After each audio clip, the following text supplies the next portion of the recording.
Welcome to Game of the Day, where I randomize a date and play a game that came out on that same day. Today we're starting with October 4th, 1993 for the date, which had two games on it, but the one we landed on was Devil Force. Devil Force is a Japan exclusive strategy RPG for the PC 9800 where you find yourself in control of a hero's party after a war between gods and demons that split the world in half, but after being blessed with godly weapons, it's your job to cleanse the devil worshippers that reside in the east. The game starts you off with Rudy, Burner, Eloannual, Tobias, Gerda, and Birth as your party, with them all being different classes such as warriors, knights, wizards, archers, and healers who all play slightly differently. Warriors and knights attacked opponents head on in combat, while archers and wizards could do damage from range once an opponent was already damaged, and healers were mainly there to make sure the party didn't perish. The gameplay itself featured a grid-based movement where each turn you had the ability to move all your characters within a certain range and either attack if you were close enough to an enemy, move without attacking, look for items where you were standing, or use items within your bag. The actual combat itself was fully simulated, so you just sat back and watched the turn play out, but it used different stats for each character such as attack, defense, mobility, technique, quickness, and luck that were visible on the right side of the screen and were mainly used for things like making your opponent flinch. Once you ended your turn though, your enemies were given a chance to retaliate to dish out some damage themselves. When an area was cleared of enemies though, you got some more plot through exposition and dialogue and then were sent off into your next battle. One other thing you had to be cautious of though was your usage of items, as they didn't reset when entering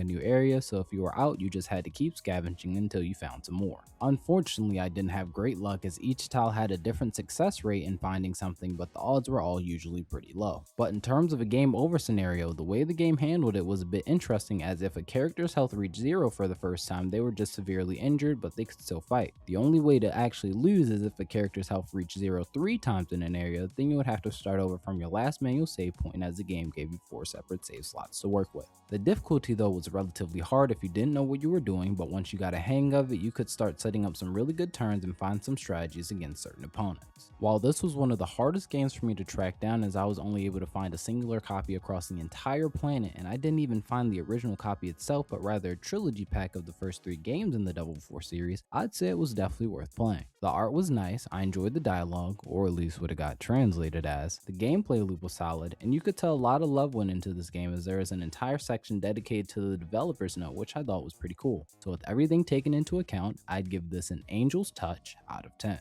Make sure to follow, leave a comment about what you think of this game, and I'll see you guys in the next one.